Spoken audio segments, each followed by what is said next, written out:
Hello, everyone. Welcome to the Tuesday night Huddle Up. My name is Graham Miller. We're coming at you live from the Hope for Prisoners, Billy Walter Center for Second Chances. We're here in the Steve and Judy Siegel Auditorium. Thank you guys for coming out tonight. Everyone in the audience, can you please give yourself a round of applause for coming out to see us tonight at the Huddle Up? I also want everybody to give us a big round of applause for everybody that's tuning in live from the Nevada Department of Corrections. We have Gene Conservation Camp. We have Unit 12, Southern Desert Correctional Center. And then we also have Gene Conservation Camp. We can't forget the women out there. So thank you, everyone, tuning in from LinkedIn Live tonight, Facebook Live, and YouTube. So give yourself a round of applause for tuning in online and everyone that's here for us today.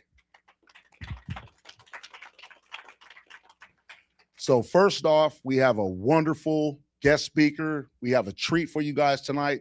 We have a rock star that's going to tell his story. You know, he's somebody who's been in our shoes, who's walked this path, and, you know, definitely somebody we can relate to. But before we get to that, out of everyone here in the audience, we have the people in the Nevada Department of Corrections. I'm sure we have some popcorn testimonies. We have some people out here tonight that bought out some good stuff. We have some people that got some new jobs. We have people that got new programs. We have people that have been recently released. We have people who just want to share those things with us tonight because, you know, God is so good to us. So anybody with a popcorn testimony, whether you're in the Nevada Department of Corrections, online, step up to the front, raise your hand. If you're in the building, please come on up, tell us your name, tell us what you got, and tell us the amazing things that are happening for you tonight. Tell us your name.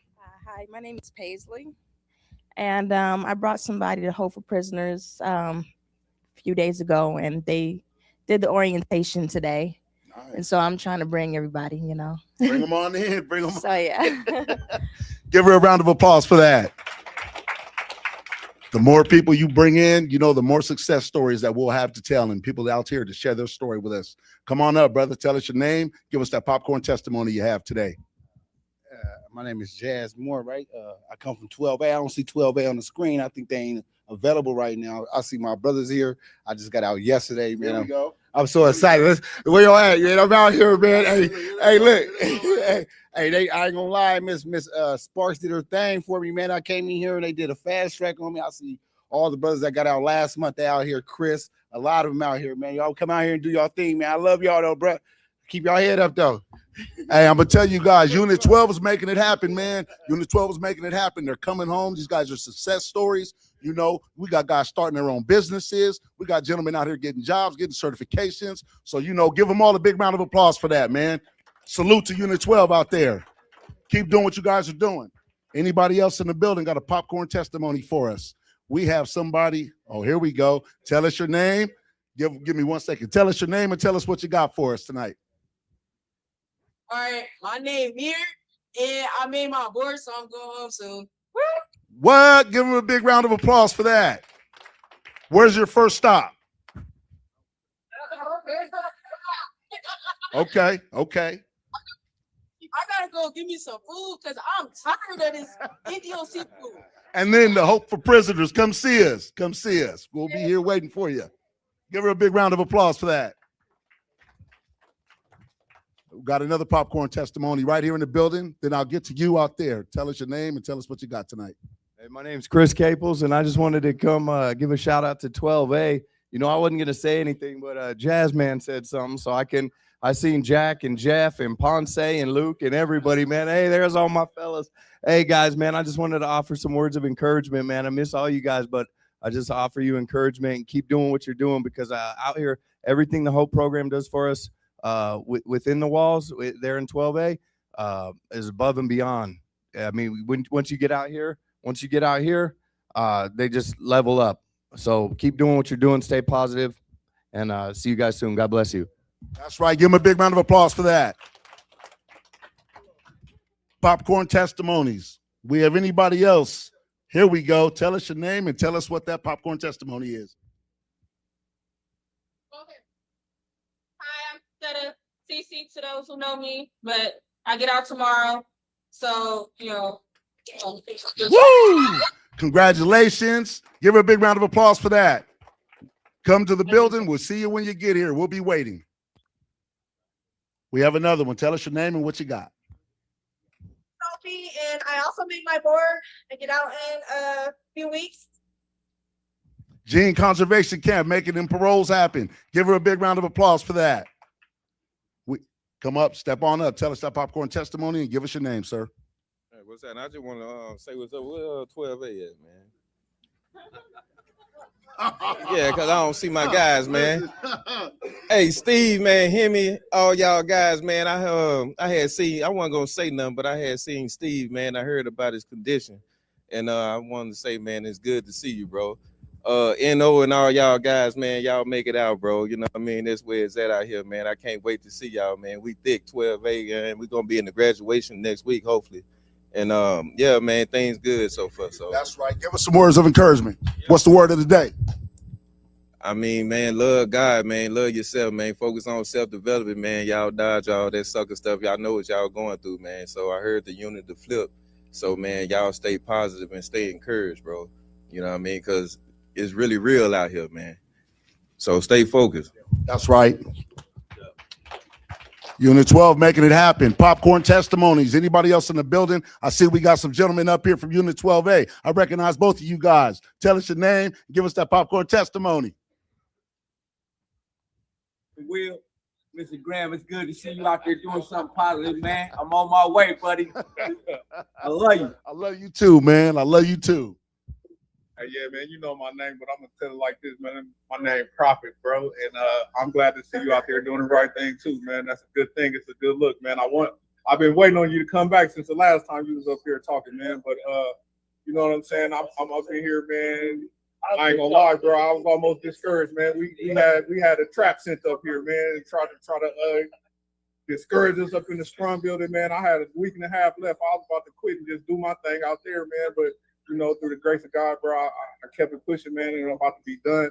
And I'll be out there real soon, man, having a Tuesday huddle up with you, man, maybe the next few weeks, bro. Hey, listen, I salute you. Listen, I'm going to tell you guys, I got some words of encouragement and a popcorn testimony of my own, right, to share with you guys tonight. So I was in Unit 12 with these guys, right? I know these guys from being in Unit 12 and on the yard, you know, so my testimony tonight is that I've been home almost 7 years. And in 7 years, I went from a dishwasher to an executive in the casino, right? So, you know, for me, I'll tell you guys, the hard work does not stop. Don't give in. Don't give up. Don't get discouraged. For every no out there you get, you're going to have 10 that tell you yes. You just got to find them. So keep your head up and keep doing what you guys are doing, and I'll see you when you get here. Who has the next popcorn testimony? Oh, I recognize this gentleman too. How you doing, sir? Out, man. You done came a long way, right? You know me from the streets, man. You know what I'm saying? I'm proud of you, folks. You know what I'm saying? I just can't wait to see you out there. I'll be home soon, man. I just want to thank John for giving us this chance for this whole Christmas program, man. You know hey, man, listen. It's good to see you. I love all three of you guys, man. I love all you brothers in 12A, man, that's doing what you guys are doing. Because the hardest thing to do in there is to do what you guys are doing right now to stay away from that yard. So keep doing what you're doing. I can't wait till you guys get here. And when you touch down, we're all going to have lunch on me. We got any more popcorn testimonies? Anybody from Gene, Casa? Oh, Casa, step up. Step up. Tell us your name and what you got. My name is Mel, and I had my evaluation at work yesterday, and they gave me $1 raise. So things are going good at work. Yeah. And still over. Start my project management class on March 1st, and just doing good. I want to give a shout out to my mom, Debbie. I love you. To all the girls at Gene, love y'all. Linda, miss you. Keep doing good. That $1 raise. Give her a round of applause, everybody. Hey, that means you're working hard. Keep working hard and keep getting it in. Tell us your name and what you got, sir. Yeah, my name's Jahi. You feel me? I'm in 4 different programs right now. You feel me? I'm finna finish all of them. You feel me? I'm just going, keeping strong. You feel me? I just want to shout out to everybody that's out here doing their thing. You feel me? Suck a duck and a dummy dog. You feel me? Shout out Crybaby. I love you, girl. You feel me? She watching right now. Yeah. And you feel me? It's just a good day though. You feel me? Yeah. Stay hoped up, not doped up. You feel me? Yeah. Hey, I like that. Stay hoped up, not doped up. Now we're gonna go ahead and conclude these popcorn testimonies for the night. We have a phenomenal speaker for you guys. I have the sweetest treat that you guys can eat tonight and digest, right? This gentleman here, his name is George Petty. Let me read you his bio before I bring him up and introduce him. George Petty is a person of long-term recovery following years of addiction and homelessness. He currently serves as programs director at Shine the Light and community outreach supervisor at Crossroads of Southern Nevada.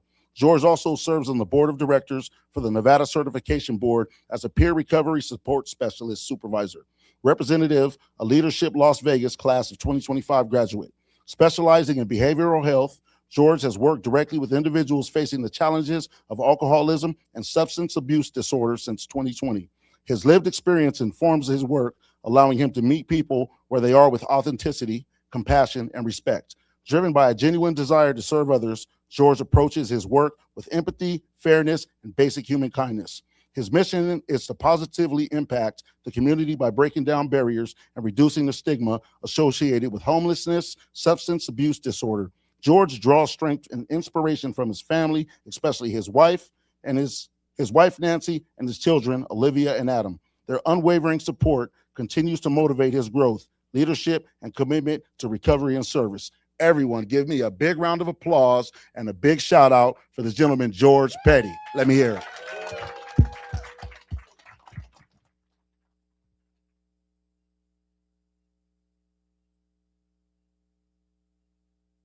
All right. Test. All right. Well, thank you, Graham, for that introduction.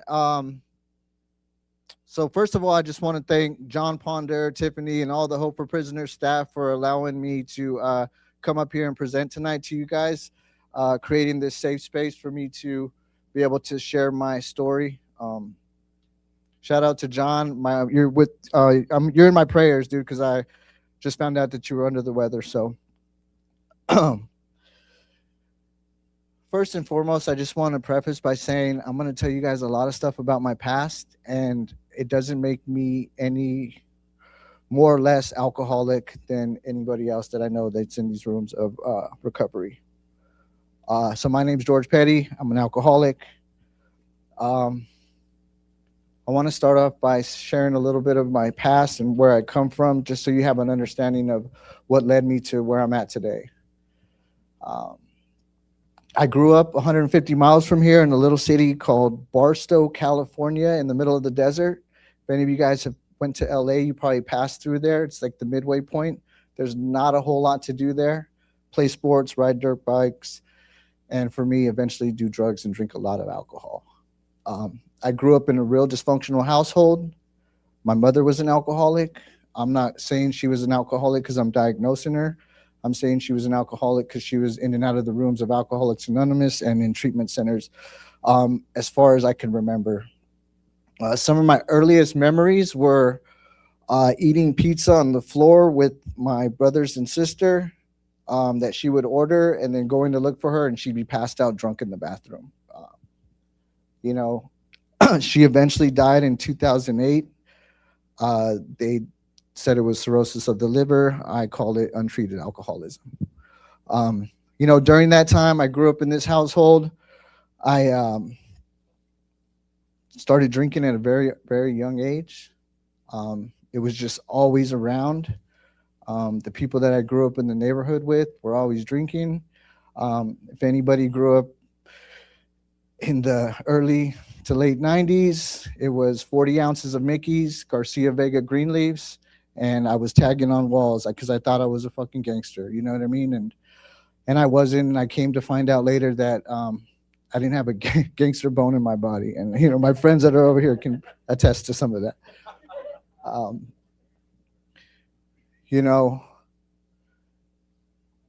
My first experience with law enforcement and going into custody, I got arrested for residential burglary when I was 12 years old and cultivation of marijuana. Me and my older brother, he ended up taking all the charges. I pled to possession of stolen property, cultivation of marijuana, got up on probation. He ended up going on to CYA. I did my first jail time. I spent my 13th birthday in San Bernardino County Juvenile Hall for a probation violation. I got arrested at court, went in there 1997, and spent my 13th birthday there. And that was San Bernardino County Juvenile Halls in the late 90s was not a very fun place. It was a lot of violence. Even though that 30 days, it felt like a year to me. And I swore to myself I never wanted to go back. But I kept continuing to make mistakes as I got older. At 17 years old, I decided that little city and the environment that I was living in was going to lead me to a couple places: prison for the rest of my life or dead in a gravesite. And so I decided to come to Las Vegas on New Year's Eve, 2002, going into 2003, to hang out with some friends and go party. And I lost all of them. This was pre-cell phone. We didn't have these things in our pockets every day. And I ended up running into a friend that I had grew up with. He lived here, and I stayed. So I came with half a pound of Mexican brickweed and about $200 in my pocket. And I just ended up staying here in Nevada and Las Vegas. Got a job right away, started busting tables.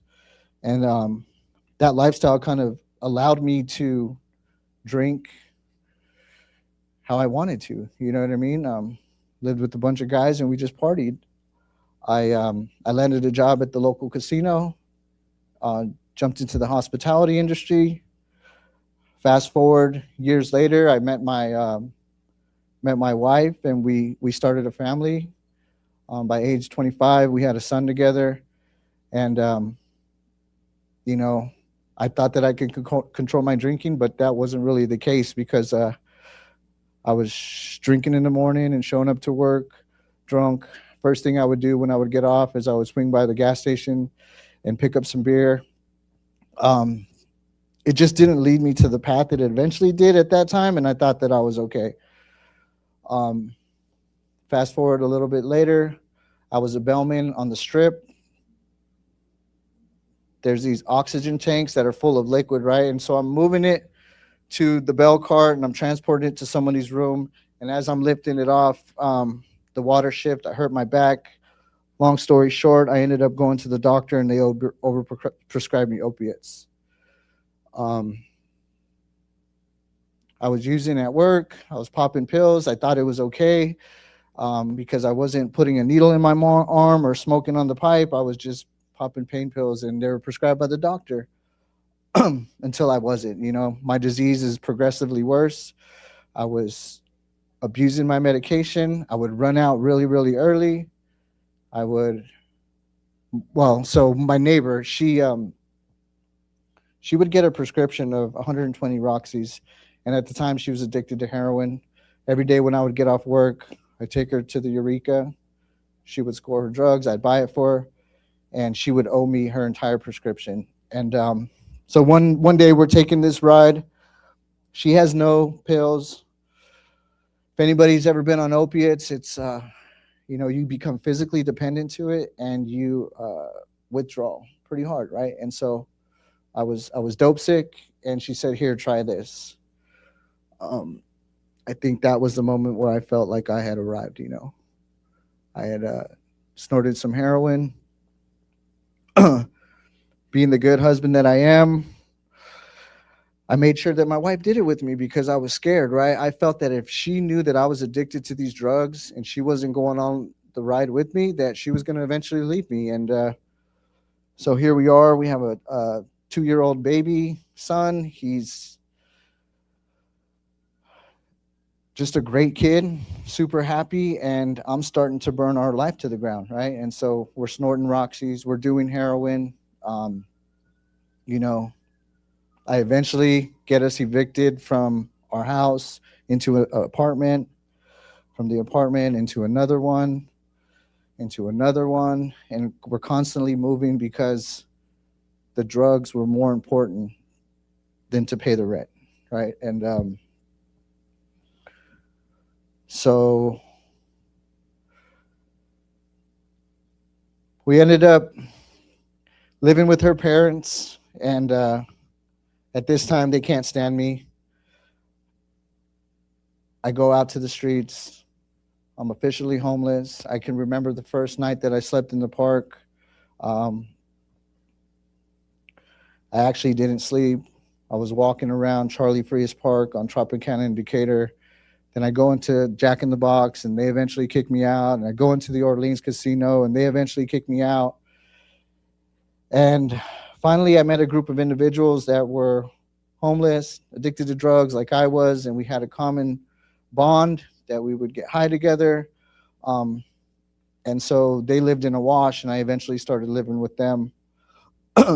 it's important for me to tell this next part of the story just so you guys have an understanding of where my addiction led me. My wife gets into it with her parents. She comes and finds me on the street. So for about 30 days, it's her, my son, and myself. And we are, I'm hustling every day to try to get us a hotel room. And they're out there looking for us. My brother-in-law's in law enforcement. He's a cop. There's posters everywhere. They didn't really care about me and my wife. They just wanted to make sure my son was safe. And so there was one of these nights where I couldn't get us enough money for a hotel room, and we had to sleep in a tent, right? We had to sleep in a tent in a wash with me, my 5-year-old son, and my wife, right? And so that moment right there, it was pivotal for me because I remember thinking, what in the heck is going on? Like, where is this thing leading us? Like, this has gotten so bad to where me, my wife, and my son are out on the streets and we're homeless, right? And so my drug dealer at the time, he dimed us out. He told my brother-in-law and her family where we were. And so we're sitting in the Orleans food court one night, waiting on the dope man. Her mom, dad, sisters, they walk in. They say, get your shit. You're coming with us. You stay where you are. And she, they took my wife and my son. She went off to go to West Care Detox to start her recovery journey. And as sick as this sounds, I felt freedom. I felt relief because I didn't have to worry about where I was going to get the next hotel room from, where I was going to be able to feed my son the next day. It was almost a sense of like, no more worries, right? And so I went on for 3.5 more years of homelessness, right? I eventually went from that tent in the wash to live in the tunnels underground. And nothing mattered more than just me getting my next fix, right? I was talking to a friend about this earlier this week. Like, I was on this hamster wheel, this vicious cycle of I felt guilty because I left my family, and because of the guilt, I would do more drugs, and because of the drugs, it would push me further away from my family. And because I was further away from them, I felt more guilt. And it was just like this cycle that I continued to go on. And February 14, 2020, through God's grace and the Metropolitan Police Department, I was picked up on a charge. I ended up doing 45 days in the county jail. Something happened during that time that affected everybody in this room. COVID, right? I go in February 14th. I get there March 27th. I get out downtown. It's a ghost town. Everything's shut down. I don't know if anybody's ever been homeless, but my hustle was I would steal from stores, right? I was a booster, right? And I thought I was really good at it, but I sucked. I would get caught all the time. And my hustle was burnt. I didn't know how I was going to get my next fix. I didn't know what I was going to do to survive. And so I do what I know to do, and I go back to the old neighborhood, and God had different plans for me because I got in touch with a friend of mine who I was homeless with. His name's Curtis, and he was sober at the time. He was in a specialty court program. He was doing really good. And, I went back to my old neighborhood, and they said, you should contact him. He could probably help you. And he did. He put me in touch with the outreach director of the Shine a Light Foundation, who's in the room today. And I got out at 5 a.m. that morning, and by 2 o'clock in the afternoon, I was in a bed at Freedom House Sober Living, right, to start my recovery journey. And like I said, for me, it was just about my hustle's burnt. I'm tired of being homeless. There was this moment the night before I was getting released that, we're playing spades with the guys, and they're like, "What's wrong, dude? You're going home tomorrow." And I said, "No, I'm not. That's not the case. I'm going back to the streets, and I know what happens when I go to the streets. I'm going to use, and I'm going to be back in the bullshit. You know what I mean? I'm going to be right back in the bullshit." And so to not be on the streets, and because I knew my hustle was burnt, I took the shot in the sober living program and started my recovery journey. And little did I know, God, He had some pretty big plans for me after that. He, so I get there, I get introduced to 12 steps. I get introduced to treatment. I did a few individual therapy sessions. I was one of the first graduates of the Law Enforcement Intervention for Mental Health and Addiction program here. It's a collaboration between the 8th District Court System, Metropolitan Police Department. It's you go into it willingly. They were just kicking this program off, and Freedom House was a partner of theirs. Shine a Light was a partner of theirs, and they referred me into that program. And I thank God for that, right? Because it allowed me time to work on myself for a little bit. It allowed me time to secure employment. One of my first jobs in recovery is I was cleaning the bathrooms at Spring Valley Hospital. And every day I would clean this bathroom that I had overdosed in probably a year before that. And so it was a full circle moment. I don't know. I just kept doing the next right thing. I just kept doing what was suggested of me. They said, give back and try to help others. I jumped into this little blue book, and, I started working with some guy that kind of walked me through a process of recovery. And, over time, people started to notice a change in me. And so my wife, I got in contact with her. At this point, she's doing really well. She has a job. She's holding it down. She's taking care of our son. He's 10 years old at the time. And, first it started kind of like, hey, I'm going to bring you a box of soups and a pack of boxers, and, you can, I'll see you later. And then it was like, hey, do you want to come over for 4th of July? Hey, do you want to come over for your son's birthday? And so little by little, we started rebuilding our relationship. And, they had heard it before. Her whole family, her, even my son, they had, I had many attempts. My go-to was in and out of Monte Vista Detox. And, I had all these promises of getting better. And I think the longest I stayed sober was 30 days after one of those detox programs. I never was able to actually show them that I, wanted to change. And, this time was different. So at about 8-9 months into it, I started working at Freedom House, the place that I got my start at, as a behavioral health technician. And shortly thereafter, me and my wife, we moved into our own apartment together, and we just started working on a relationship and healing, right? And I got connected. And I think that's probably one of the biggest things that I want to leave everybody with tonight is I got connected to a group of people that were willing to walk me through whatever that I was dealing with, right? My recovery, my sobriety, the last almost 6 years has not been easy. I lost my little brother from the same disease my mother passed away from, alcoholism, untreated alcoholism. He died of cirrhosis of the liver at 35. I lost my little sister in a fatal car crash a couple years back in 2024. And, through all of that loss, all of that pain, I was able to stay sober, right? I was able to lean on my support network and the people around me to understand that, like, I don't have to do this alone, nor do I want to, you know what I mean?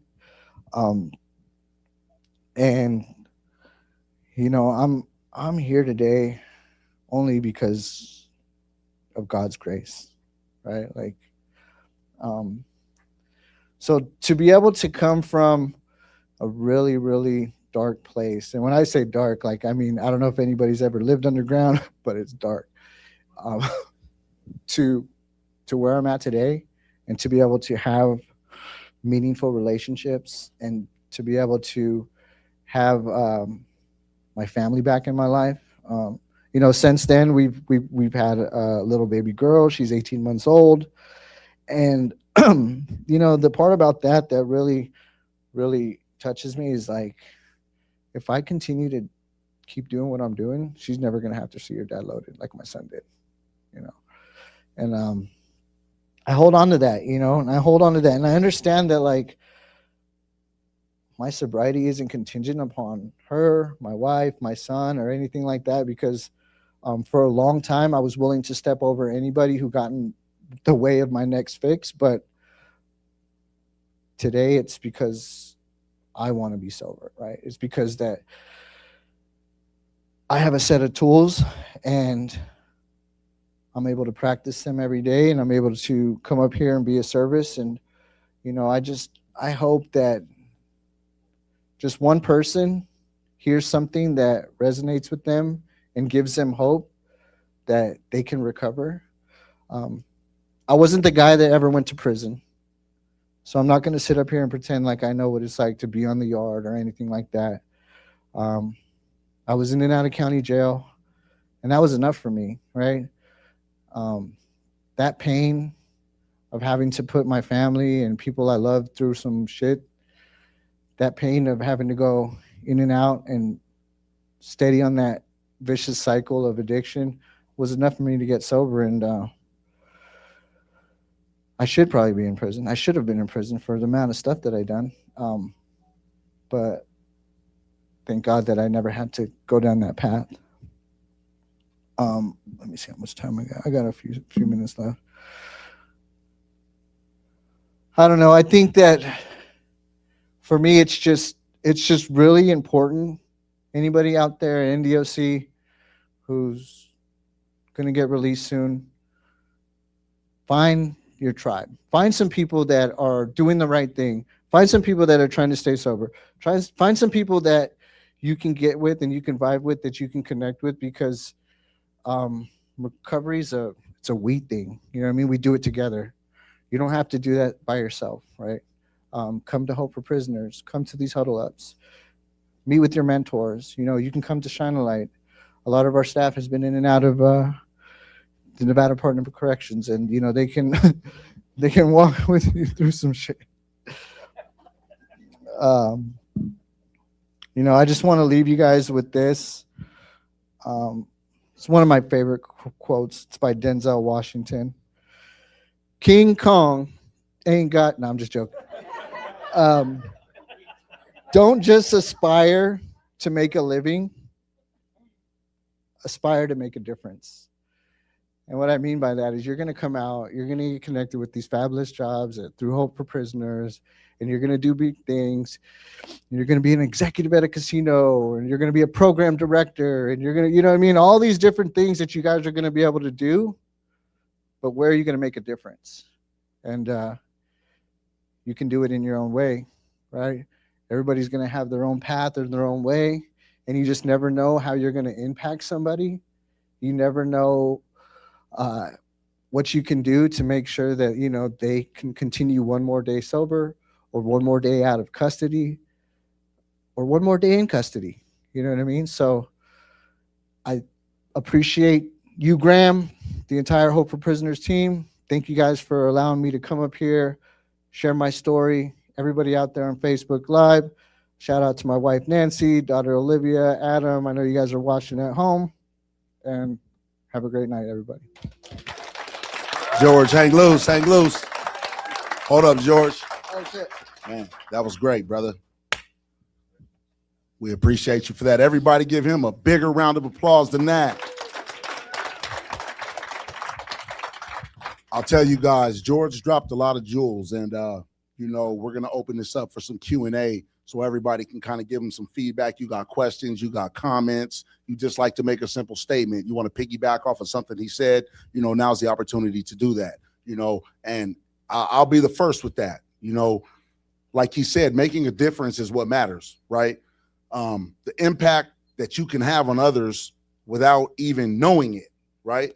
You know, it's the small, subtle things that we do, you know, to a lot of us here, or these gentlemen that are coming home from 12A that are out here starting their own businesses, mainline plumbing, gentlemen coming home. Listen, you got guys from Unit 12A sitting here in the room, ladies from Jeans sitting in the room, and, you know, that is an impact, you know, that you guys are making on other people, man. You guys are showing these guys there's hope out here, right?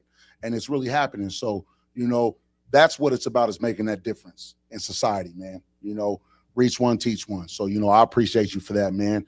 You know, and making a difference is what matters. So does anybody in this room want to piggyback on one of them jewels he dropped, one of the diamonds he set out there for you guys? You got any questions, comments? Anybody want to speak to George? Anybody got anything they want to say just to kind of reach out? Come on up, Sabri.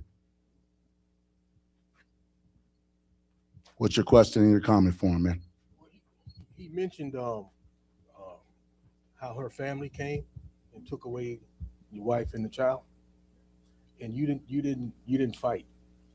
You didn't, because some guys would try to fight, and to me, it wasn't time for you to fight.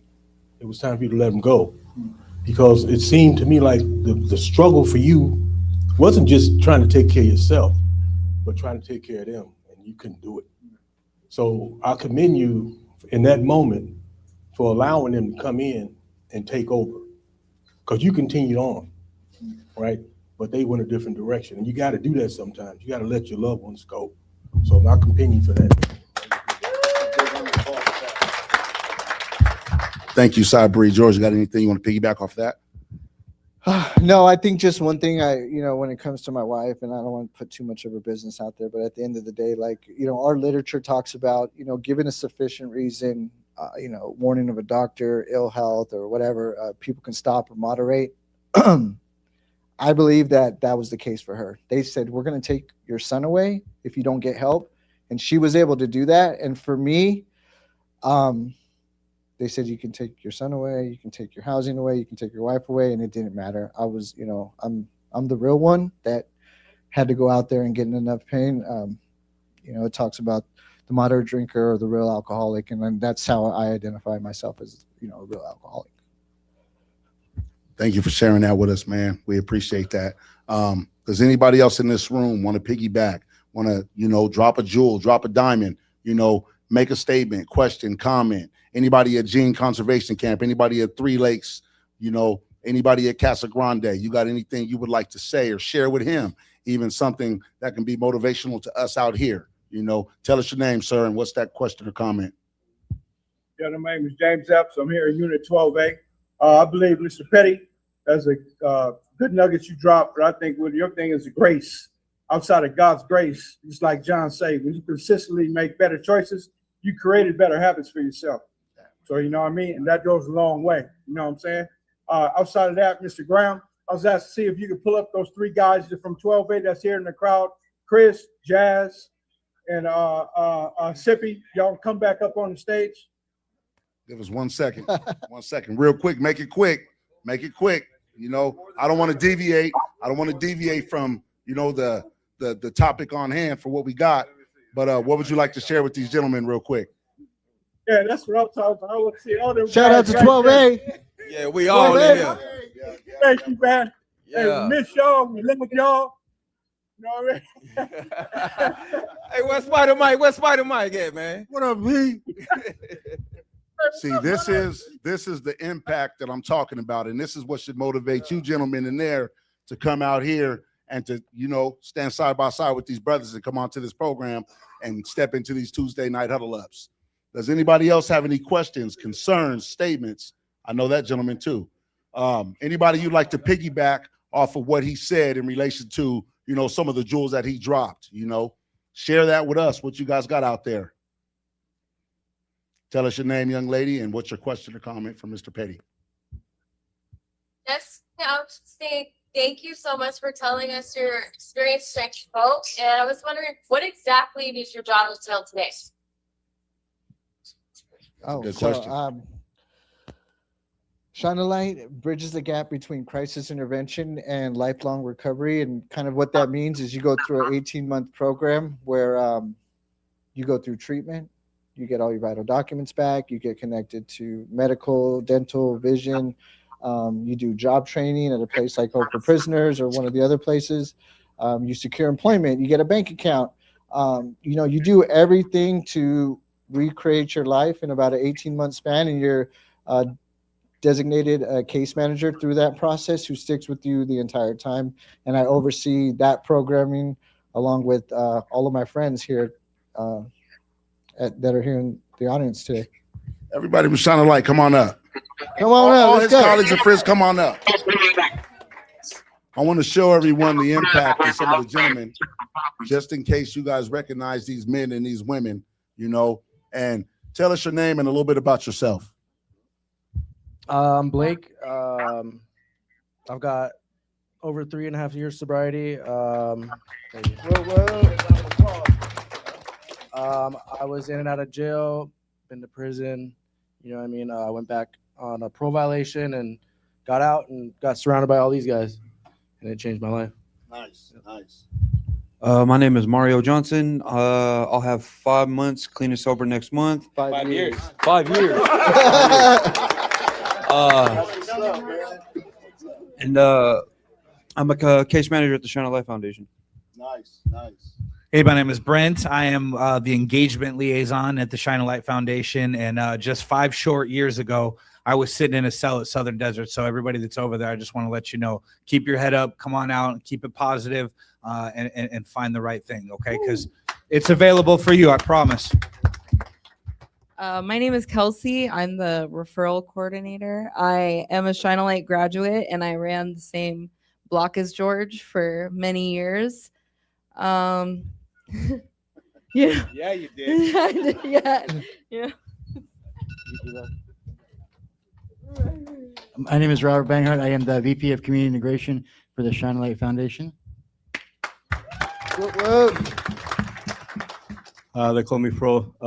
I've been with Outreach about 4 years now. I'm one of the guys that goes out in the tunnels and goes out on the help the homeless, best packages, and call these guys to whenever they're ready to come out of the streets. These guys take care of them and help them get in the program.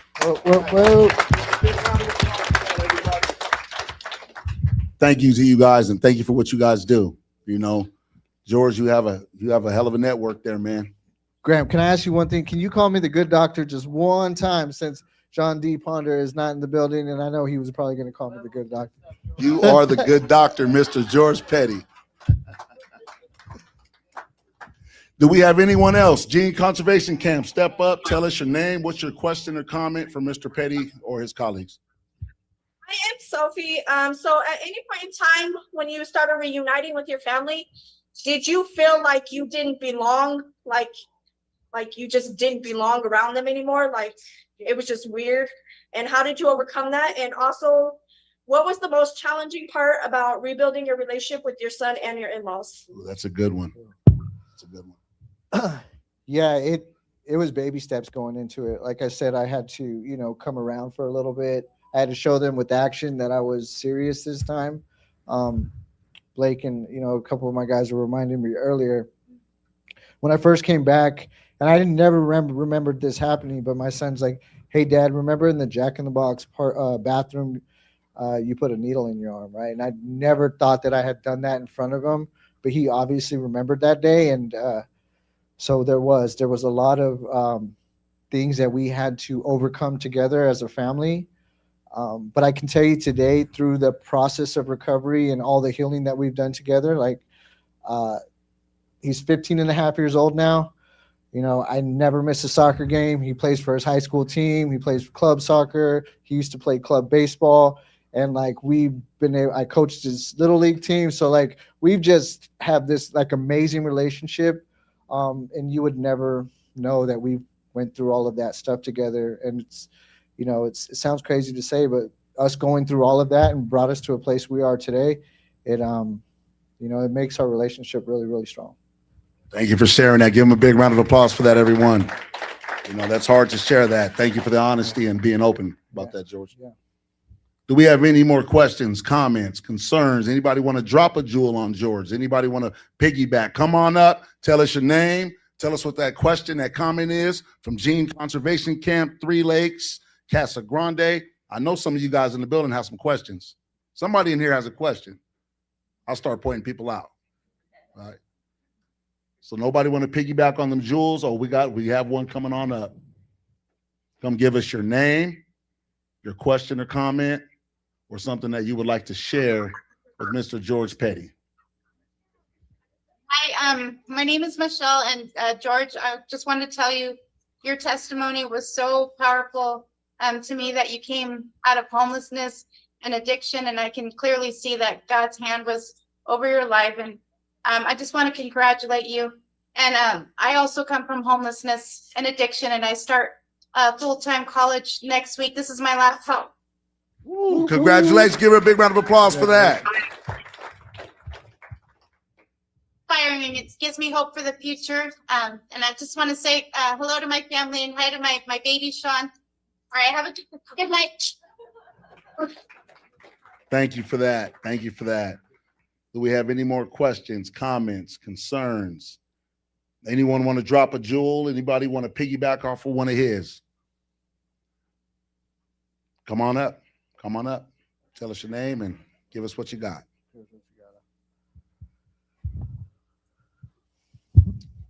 Hey, George, you're coming up on 6 years or 7? 6. Can you tell me and everybody here, what was the most unexpected thing that happened to you by getting sober?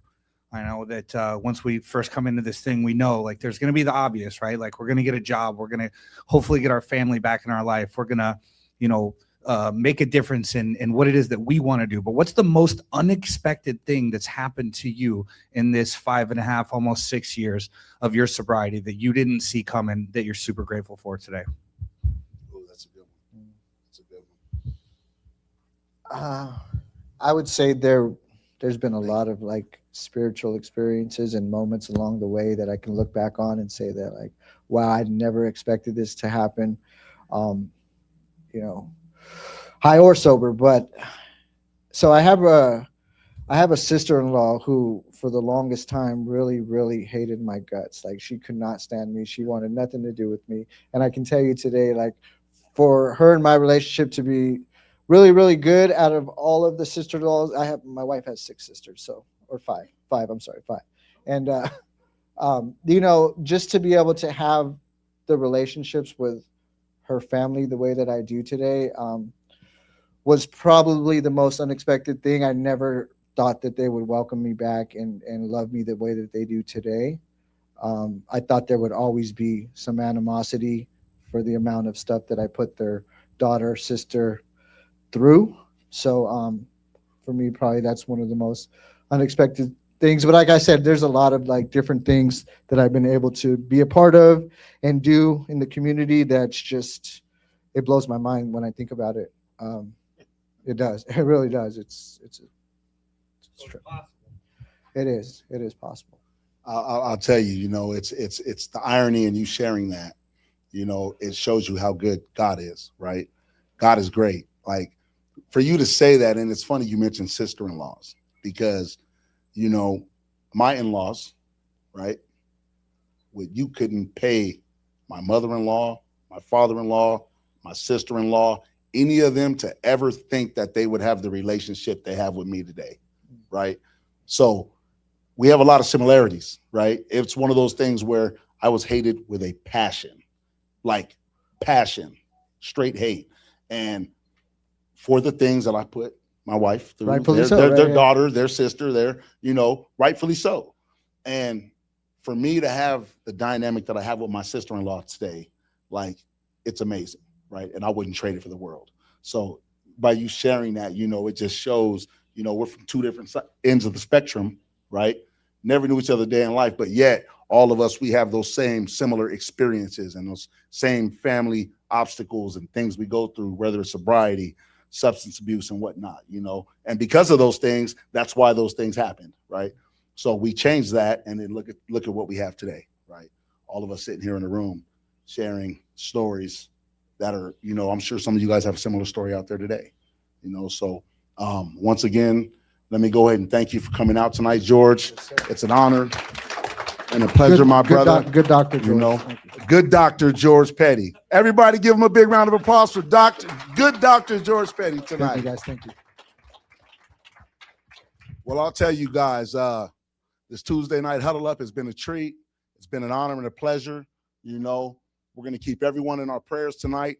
I want to thank everyone who tuned in on Facebook Live, LinkedIn, YouTube. I want to thank all you guys for coming out here tonight. I want to thank George and Shine the Light Foundation and all you gentlemen for coming out here tonight. It's been an honor and a pleasure. Thank you for sharing your stories with us.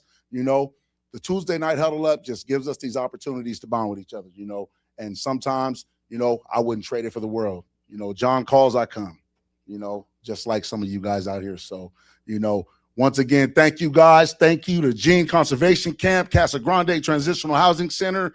Thank you to Unit 12A, to all you gentlemen in there. Thank you to everybody in the world who tuned in live tonight. Thank you for coming out to the Billy Walter Center of Second Chances and tuning in with us at the Steve and Judy Siegel Auditorium for the Tuesday night huddle up. Everyone have a good night. Thank you. We'll see you next week.